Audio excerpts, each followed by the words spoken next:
أشهد أن لا إله إلا الله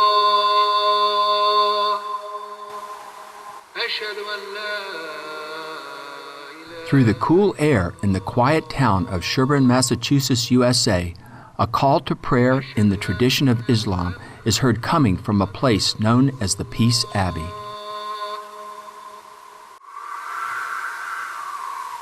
Muhammad sallallahu alayhi wa sallam, peace and blessings of Allah be upon him, was a mercy to the universe.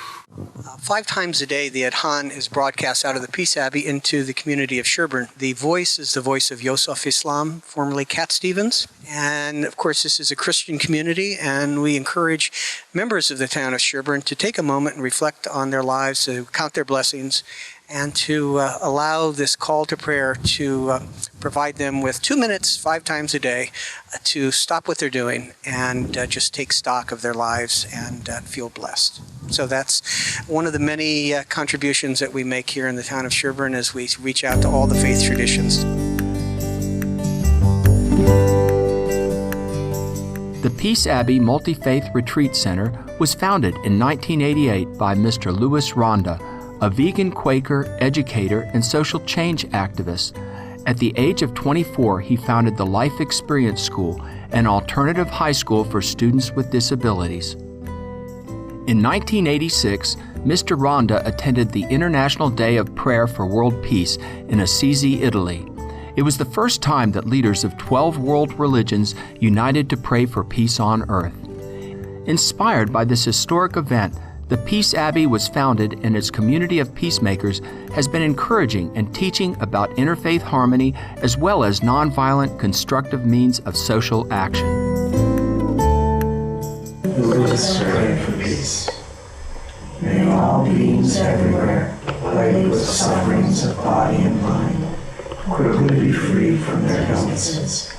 May those frightened cease to be afraid, and may those bound be free. The chamber for peace. Peace and universal love is the essence of the gospel preached by all of the enlightened ones. We're in the conference center and museum, which is an old library built in 1914. And over the years, we've had ceremonies here around this beautiful peacemakers table. As you look around the room, you'll see the flags of the world, as well as around the table, names of great peacemakers. Over here is a case with memorabilia, remembering and honoring the life of John Ono Lennon. And further over, we see a statue of Bobby Kennedy, an important figure here at the Peace Abbey. I worked for Robert Kennedy's campaign in 1968, and with his assassination, I devoted my life to the practice of nonviolence.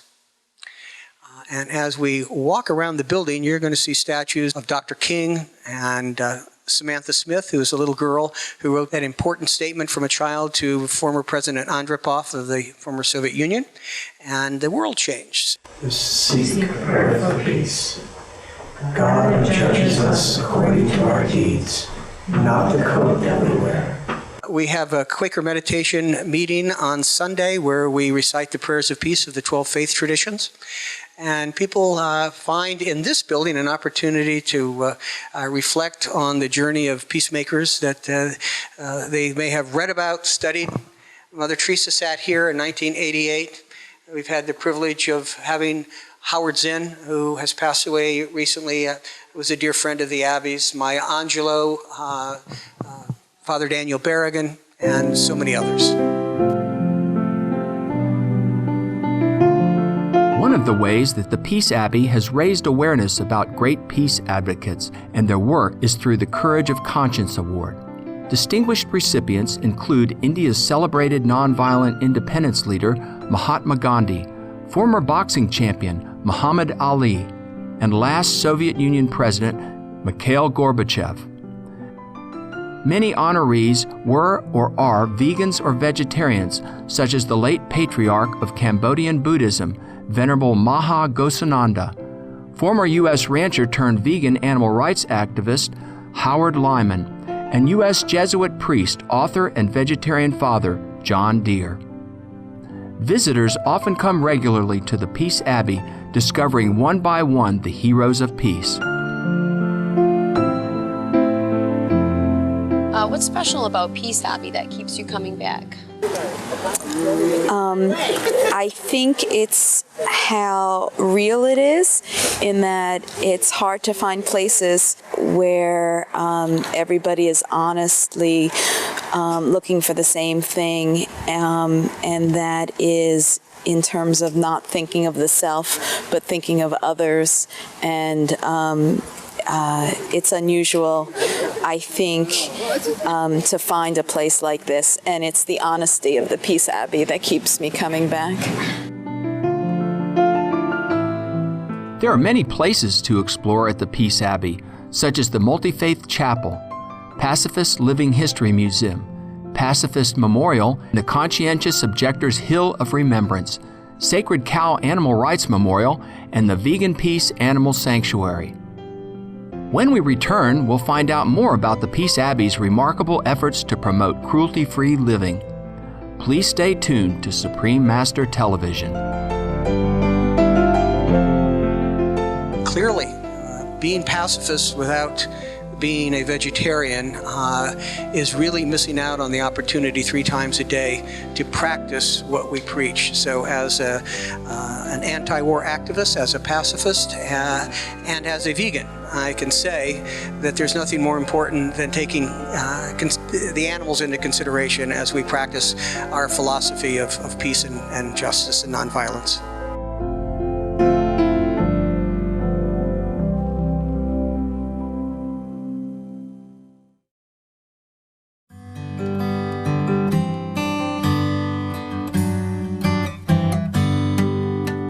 Welcome back to our noble lineage and our feature on the Peace Abbey Multi-Faith Retreat Center in Massachusetts, USA.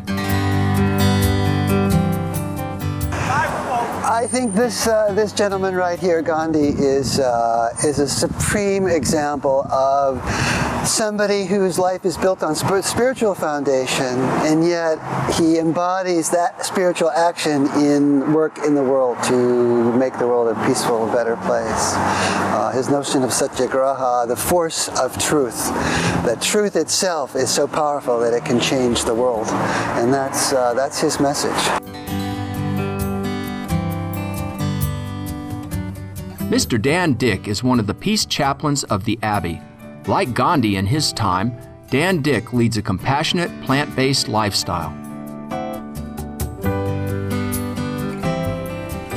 And there are a core group of people who are really committed to keeping this going, keeping the message of peace and all its ramifications very real in the lives of as many people as we can. I don't know of any other place that embodies so many parts of peacemaking and pacifism. At the Peace Abbey, peace between humans and animals is highly valued, for only through peace among all beings can complete world peace be attainable. The 3-acre Vegan Peace Animal Sanctuary at the Peace Abbey is where food production animals who have escaped murder can live in peace and be living examples of peace. It was founded 15 years ago with the first resident, Emily the Sacred Cow, who had miraculously fled from a slaughterhouse and became an international symbol of courage and wisdom. Today, a group of visitors encircle Emily's statue in a solemn ceremony. And in closing, I'll read the plaque, "Final Resting Place of Emily the Cow. Out of respect for Emily and all animals, consider refraining from eating meat for the rest of the day or for the rest of your life." It's someplace that everyone can feel at home, everyone can feel welcome, no matter what your background or whatever your beliefs are. It can be very serious, it can be very touching, and it can be very fun. Do you like coming to visit here at the Peace Abbey? Yeah, it's fun. You know, everyone here always says you never know what's going to happen when you show up, and that's very true. When we came, we had no idea that we were going to end up doing this, and I don't know, it's cool. And who's your favorite hero in the museum and why? I don't think I can pick a favorite. I like them all. Are you a vegan or a vegetarian? I'm a vegan. I think a big part of it is just allowing children to understand what peacemaking really is. That it's not some pie-in-the-sky thing that governments are going to do. It's something that really starts inside of you. It starts with every decision you make. The kinds of things you eat, the kind of clothes you wear, the kind of attitude that you bring to your relationships with other people. Peacemaking really is an internal process, and I would love to find some way to reach as many people as possible to help them understand what a precious process that is. Do not injure any living being. This is the eternal, perennial, and unalterable way of spiritual life. A weapon, howsoever powerful it may be, can always be superseded by a superior one. But no weapon can, however, be superior to nonviolence and love. We'll have concerts, we'll have lectures. The Boston Vegetarian Society has a potluck here. Once people do come here, they're very moved. It does change people's lives. I have a friend who talks about Emily the cow, and says, "That cow, now I can't eat meat anymore." His life was changed by his encounter with Emily in a way that he didn't really plan or ask for. But once he had the awareness, once his eyes were opened, he couldn't go back. And that's the kind of experience that we hope to help people have. It's not you've got to argue or have debates about is it right or not to eat animals. It's something that people can see for themselves. It's self-evident. Animals are just as important as people.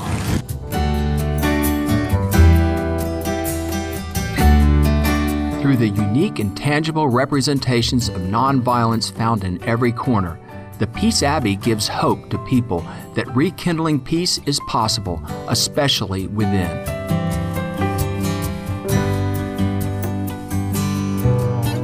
Every single choice we make affects the universe in the largest possible picture. So, as a vegan, I don't find it a hardship. In fact, I would find it a hardship to consume animals. So, it's something that everybody can do, and it's something that people really need to learn how to do. Every choice we make does affect the planet, and I think it's really, to me, the only responsible way to live is to be vegetarian or vegan. So come and explore the Peace Abbey. See what's in it for you. But most importantly, make sure that your community, wherever you live, has environments that nurture our awareness so we can be kind to each other and especially kind to the animals we share the planet with. The whole idea is what can we do to better the situation for all beings, and nothing is more important than choosing a plant-based diet.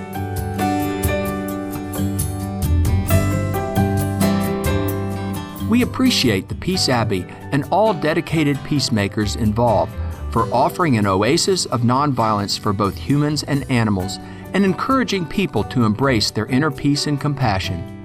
Wishing the best to your noble endeavors, may we be vegan to realize all our prayers for peace on earth. Gentle viewers, thank you for your presence today. Please tune in again to find out more about Emily, the sacred cow of the Peace Abbey, whose incredible story of survival has touched the lives of thousands worldwide. Our feature on Emily airs Tuesday, February 22nd on Vegetarianism, the Noble Way of Living. I often think back when Emily the cow was here. She had an incredible connection with people. She really did become an ambassador of sorts for all the animals, helping to teach people about compassion and that animals are thinking, feeling, loving creatures. Now, please stay tuned to Supreme Master Television for Between Master and Disciples. May you be blessed with the joy of a peaceful heart. To find out more about the Peace Abbey, please visit www.peaceabbey.org. For more details, please visit www.suprememastertv.com/NL.